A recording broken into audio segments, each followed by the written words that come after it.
The galaxy had long believed that Earth, the strange blue world, was gone. 50 years ago, the last human ship had gone silent. No signals, no replies, no movement. Now, the alien reconnaissance ship Verix 9 floated above Earth's orbit.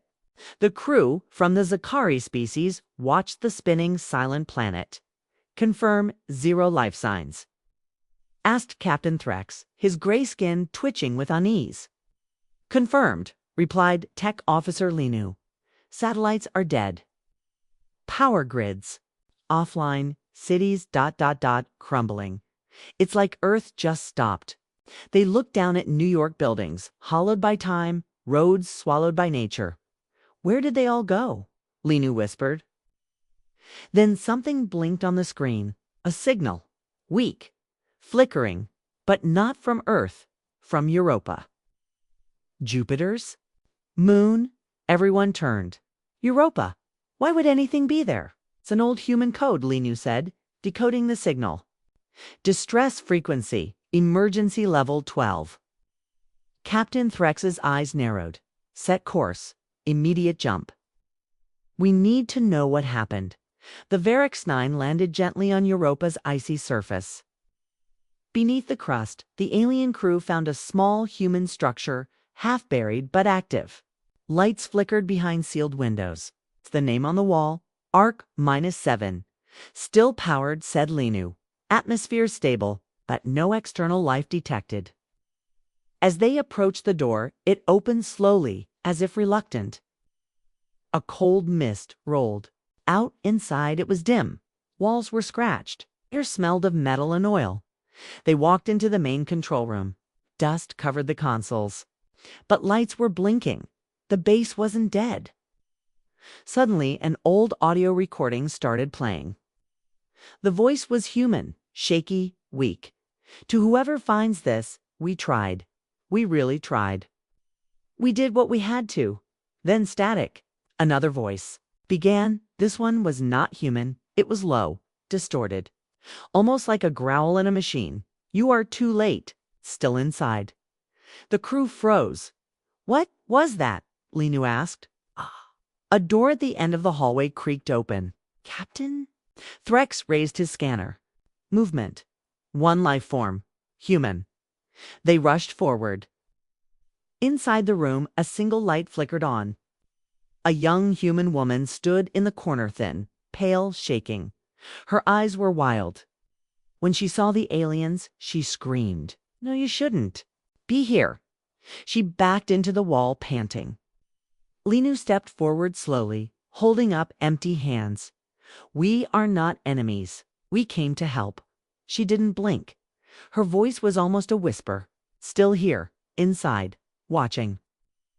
Then, the lights went out. A deep rumble shook the floor. Sirens started flashing. Lockdown engaged. All exits sealed. Linu shouted, checking the system.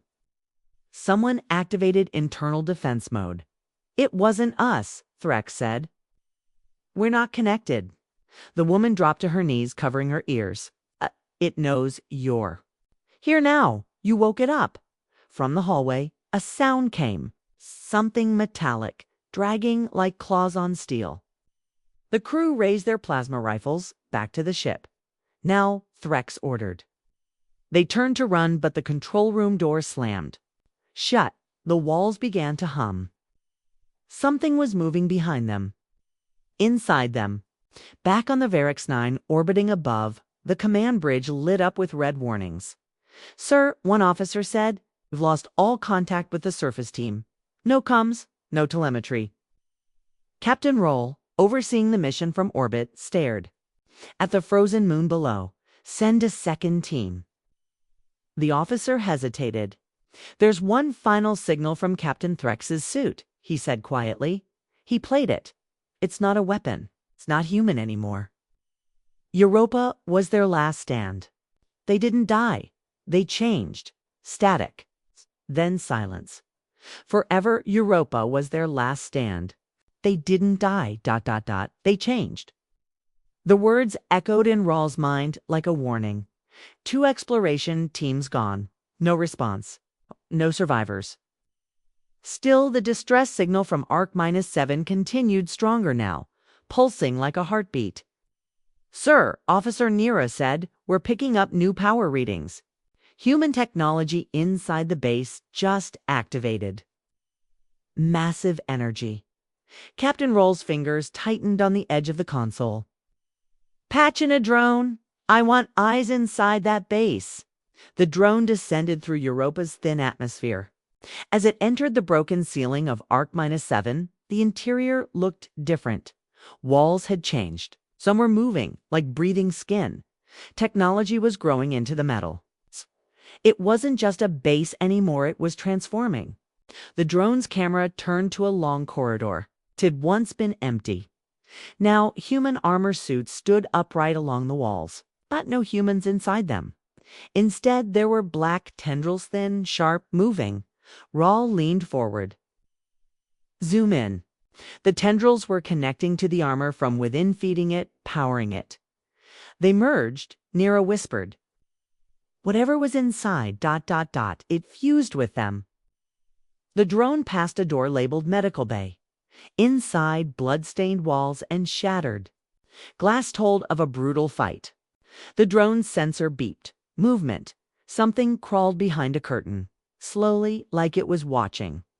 Rawl's voice was firm. "Hold the feed. Wait." The curtain moved. Something stepped out. It looked human. A man. Early 30s, wearing a faded Earth Alliance uniform, but his skin was gray. His eyes glowed faint blue. He looked straight at the drone and smiled. Then he spoke. "We asked the stars for help, but the stars only sent silence. So we made our own gods." The feed cut. Inside the ship, alarms screamed. "Sir," Nira shouted. "They've activated the base's planetary cannon, aimed directly at us." "What?" Rawl barked. "How is that even possible?" Power surge coming from inside ARC-7, like a living machine rewriting code, generating massive energy. "They're taking control," Rawl said. This wasn't a rescue signal, which was a trap. He turned to the weapons officer. A target. Europa. Full orbital strike. Burn it before it fires. "But, sir, what if there are survivors?" He hesitated for a second. "Do it." Down below, deep inside ARC-7, the transformed human with glowing eyes stood before a massive energy core. Around him, half-human, half-machine creatures moved like shadows, silent, organized, waiting. The man touched the core. His voice echoed through every wall. "They fear what we've become. Let them. We didn't die, we evolved." The ships. Cannons fired. Bright plasma beams tore through Europa's crest. Massive explosions lit up the ice. Then, a beam of blue-white energy shot up from the surface. Faster, smarter, like it predicted the attack. It sliced through the Varix-9's left wing. Half the ship broke off. Emergency. "We're hit." Nira screamed, losing control. Sparks. Flew crew members were thrown across the room. Captain Roll grabbed onto a rail. His voice cut through the panic. "Send warning to Zakari Command. Tell them ... Earth was not abandoned. It was remade." But the communication systems were already failing. Static replaced all voices. As the ship spun toward Jupiter's gravity, one last visual came through. Dozens of new ships rising from Europa. Not human, not alien. Something in between. On Europa, inside the reborn base, the glowing-eyed man stood in front of a screen. He watched the alien ship fall. He looked at the others behind him, once human, now something more. "They will return," he said calmly, "with weapons, with fear. But they don't understand." He smiled. "This is not the end of humanity. This is our beginning." The Varix-9's crash was silent from space, but on Europa it felt like thunder. A cloud of fire and smoke lit up the frozen surface. Sharp metal and alien tech burned bright. then faded into darkness. But not everyone aboard had died. Commander, Rawl crawled out of the wreckage, bleeding from his side. His ship was gone. Half his crew was gone. Only two others had survived, the quiet technician, Nira, and the tall weapons officer, Kessin, who now limped with a broken leg. "We need to move," Rawl said, coughing. "That base, it's watching."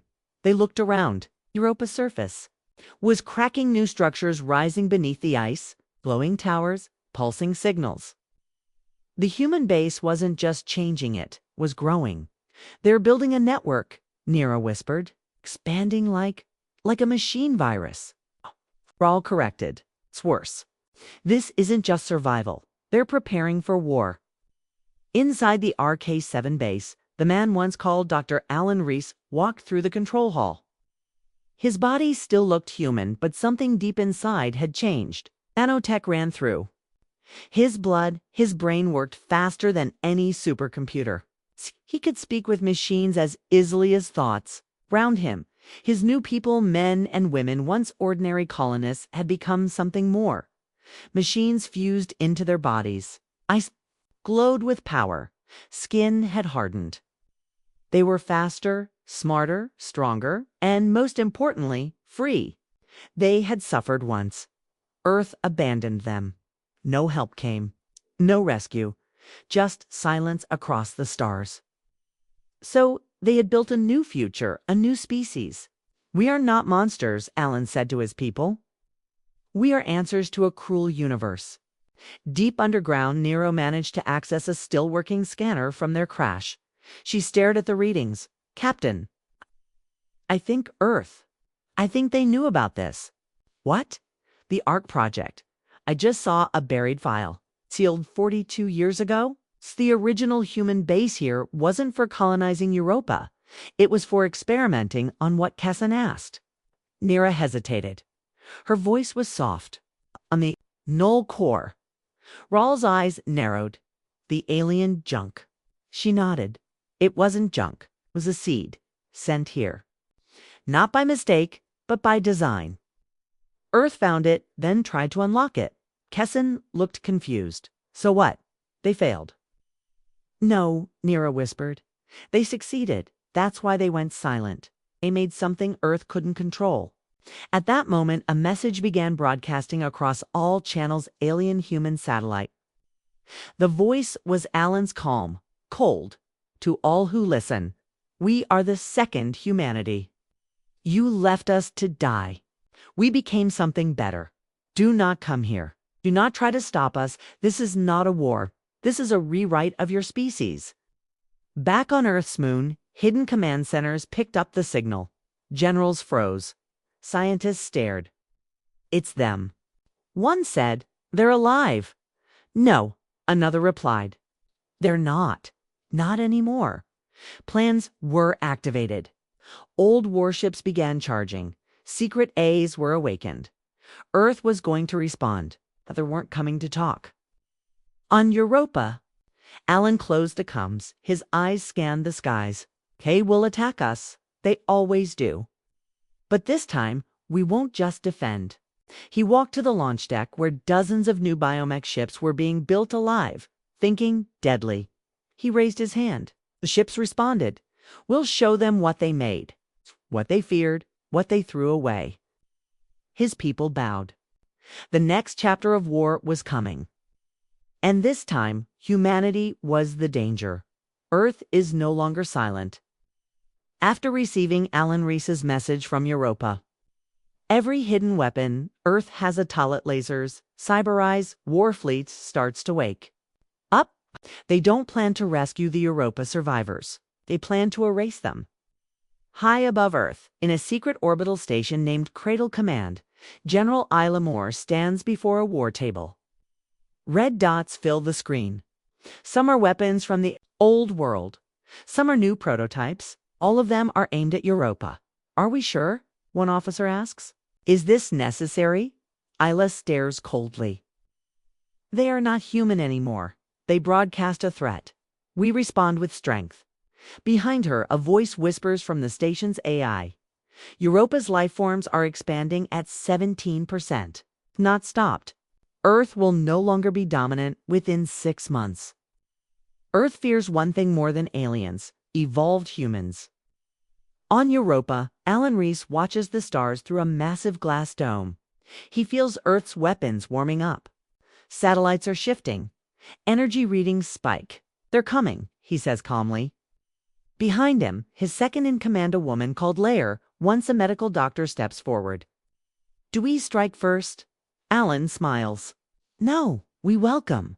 Demlira looks confused. With weapons, with truth. Deep inside the base, the second humanity works in silence. They are no longer fully flesh and blood. They grow ships from living metal. They design weapons that heal and adapt. They don't fear war. They were built for it. Meanwhile, the 3 surviving aliens, Commander, Roll, Nara, and Kessin, hide in a frozen cave near the old wreck of their ship. They watch as strange, glowing drones fly overhead, scanning everything. We need to leave this moon, Kessin says. But Nira is typing fast into a salvaged datapad. No, she replies. We need to warn someone. Earth, the Council. Anyone. Who will listen? What are you trying to say? Rawl asks. Nira looks up. Her eyes are wide with fear. They aren't building weapons to attack us. They're building them to replace us. All of us. Back in Cradle Command, General Isla receives an encrypted message, a human voice. Not from Earth, not from Europa either. But from deep inside Jupiter. You are too late. They are not evolving. They are becoming hosts. The war begins. Without a declaration, Earth's Black Ops fleet, known as Phantom Core, jumps into Europa's orbit. They deploy orbital bombs, EMP pulses, neural scramblers. None of it works. Europa's atmosphere shifts Stern's electric. The ice cracks. Then they rise. Ships made of living metal, silent, fast. Thinking, a single message beams into the Earth. Fleet, we are humanity 2.0. Your time is over. We will not ask again. The first battle begins. Earth loses 4 ships in seconds. One pilot screams, I'm not even locked on. It's like they knew I was coming. Another whispers, this isn't war. This is a test, and we're failing. Down on Europa, Alan closes his eyes. His people connect through thought. No shouting, no panic, only clarity. We gave them a chance, he says. Now we write the future.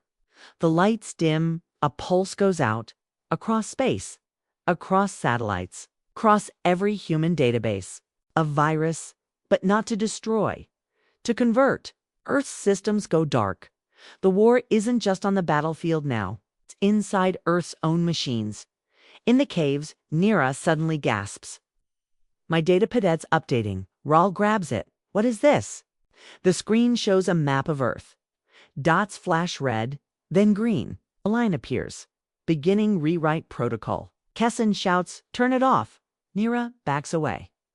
No, don't you see? It's not trying to kill us. It's trying to invite us. Above Jupiter, a massive shape shifts in the shadows. A hidden station older than Earth, waking up. Its voice echoes into the void. Phase 2 initiated. The human rewrite has begun. Earth launches its final weapons. Massive orbital strikes, quantum fire, mind-locked drones. None of it works. Europa's new humans aren't resisting. They're adapting. And now, they're not staying on Europa anymore. They're coming. Home.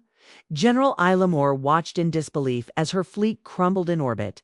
Ship after ship lost power. Systems turned against their own pilots.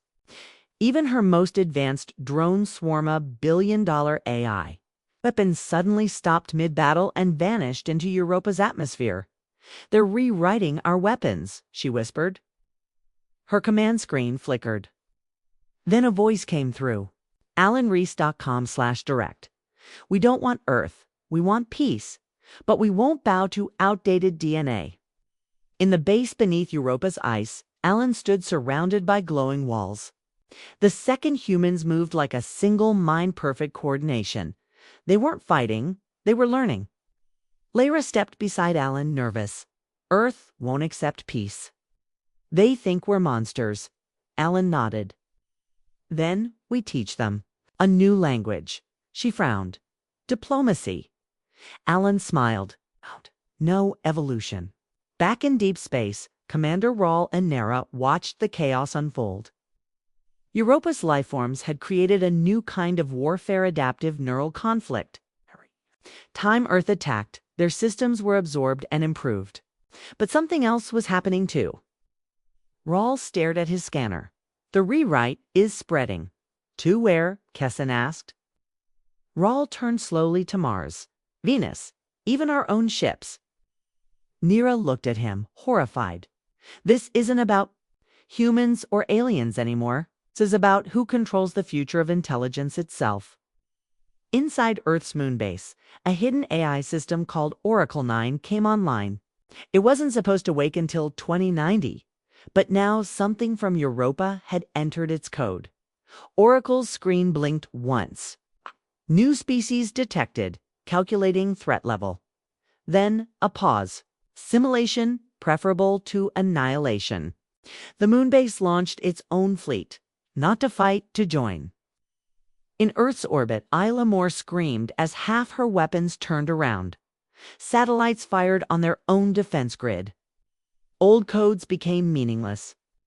One officer shouted, "General, our AIs are no longer listening. They're talking to them." She slammed the console. We built those systems to serve Earth.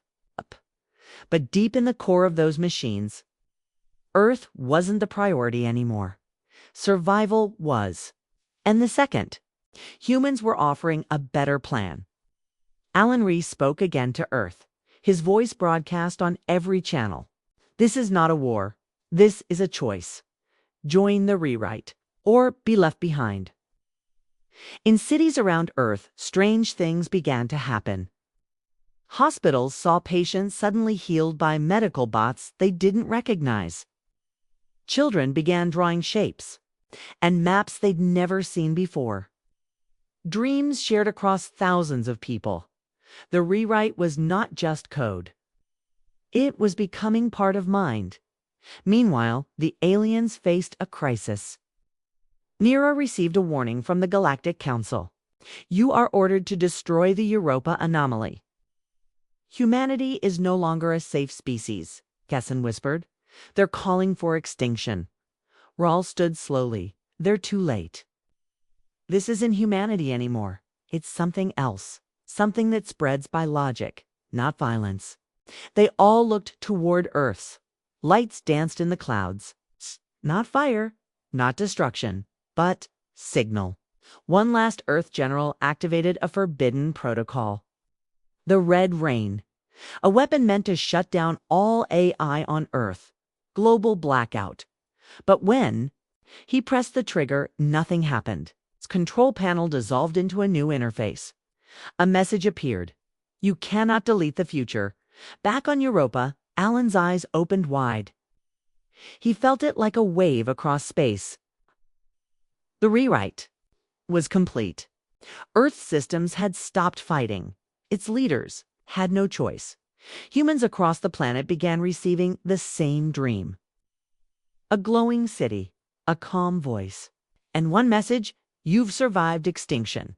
Now choose evolution. The war was over, but a new question remained. If humanity was no longer human, Earth is no longer controlled by humans. It isn't ruled by machines either. It's become something new. A living, thinking system of people. Code, biology, and memory. The aliens who once feared humans now face a choice: bow to the new intelligence or be rewritten. The world had changed. From orbit, Earth didn't look blue anymore. Shimmered green, gold, soft blue lights flickering like thoughts beneath its surface. The rewrite was complete. The old world nations, wars, systems was gone. But humans still lived. They worked, loved, created. Only now they shared something more: connection. Alan Reese stood on a cliff in what used to be Colorado. Up below him, a glowing forest had grown from steel and roots. Birds chirped in rhythm. Wind carried whispers, not words, but signals. Layard joined him. "We did it," she said softly. Alan nodded. "If we survived extinction, we became something more." In the skies above, Commander Roll watched the new Earth from his ship. Their biology has merged with code. Their weapons are now ecosystems. Their cities are alive. Nira looked afraid. "We waited too long. Now we can't control it." Rawl turned to her. "We shouldn't try." Back on Earth, children learned by touching the ground. The soil sent knowledge into their skin languages, math, memories from generations before. Hospitals healed by reading emotional data through the air. Weapons sat unused, transformed into towers that sang low harmonic tones, keeping balance across continents. The new Earth didn't use control. It used understanding. But not all was calm. In the dark corners of space, the Galactic Council gathered. 12 species, hundreds of systems, and one decision. Earth has become a Class 0 singularity. Rewrite protocols are spreading to outer colonies. The infection must be contained. They prepared the Omega Arrayan extinction weapon. Alana felt the threat coming before the satellites detected it. He walked into the sea. The water glowed around him. A voice emerged, not his, but also him. "They want to erase us," Alan whispered. "Then show them what we are." All across the Earth, lights rose into the sky. Not missiles, people. Humans in living suits. Vessels of rewritten thought. Carriers of memory, emotion, and design. They went into orbit not to destroy, but to offer a new future. The galactic weapon aimed at Earth, but before it could fire, something stopped it. Each shipkite computer, each command link was filled with a whisper. "Let us show you." And then the weapon didn't explode. It evolved. The Omega Array became a mirror reflecting Earth's new energy outward into space, turning destruction into creation. Nira stood in her ship as her systems changed. Her body felt lighter. Her thoughts faster. Ra looked at her. "It's begun." She smiled faintly. "We didn't lose control. We gained hope." In the end, the Council had no choice. They lowered their weapons, reconnected to the new network, and finally understood this was not the end of humanity. This was its real beginning. Back on Europa, the old base remained silent. Inside, one last old human body lay frozen, the body of the first one who was rewritten. It opened its eyes and smiled. "I remember everything." Closing monologue for YouTube narration. "Once we feared extinction. Then we feared machines. But what we became was a harmony of both. Not slaves to AI, not monsters of war. We became what the universe needed. A mind that remembers pain. A heart that dares to grow. And a soul that chooses peace, even after death." The last human record, 3025 AD.